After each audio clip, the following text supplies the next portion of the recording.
ꯊꯥꯁꯤꯒꯤ 6ꯇꯒꯤ 8 ꯐꯥꯎꯕ ꯄꯥꯡꯊꯣꯛꯀꯗꯧꯔꯤꯕ ꯑꯅꯤꯁꯨꯕ ꯑꯩꯈꯣꯏꯒꯤ ꯏꯝꯐꯥꯜ ꯏꯟꯇꯔꯅꯦꯁꯅꯦꯜ ꯐꯤꯜꯝ ꯐꯦꯁꯇꯤꯚꯦꯜ ꯑꯁꯤꯒꯤ ꯌꯦꯡꯂꯒ ꯅꯨꯃꯤꯠ 4ꯅꯤ ꯑꯁꯤ ꯃꯅꯤꯄꯨꯔꯗ ꯐꯤल्म ꯁꯨꯇꯤꯡ ꯇꯧꯕ ꯂꯦꯞꯀꯅꯤ ꯍꯥꯏꯅ ꯐꯤल्म ꯐꯣꯔꯝ ꯃꯅꯤꯄꯨꯔꯒꯤ ꯖꯦꯅꯔꯦꯜ ꯁꯦꯀ꯭रेटरी प्रेम शर्मा थादरप चेरोल खंगलकली चेरोल हाई festival Manipur state film development society Manipur state film and television institute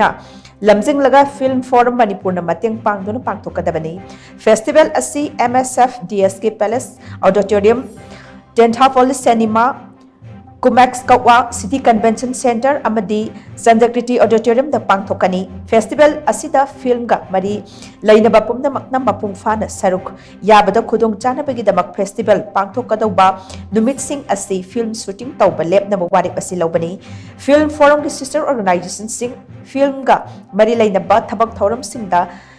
सरुक यारिबा सिंग अमदी मणिपुर फिल्म नुंसीबीबा पुनमकना फेस्टिवल असिबु मपुंग फाहनबिउ हाइनसु चेरोलिस्ना मखा तारी।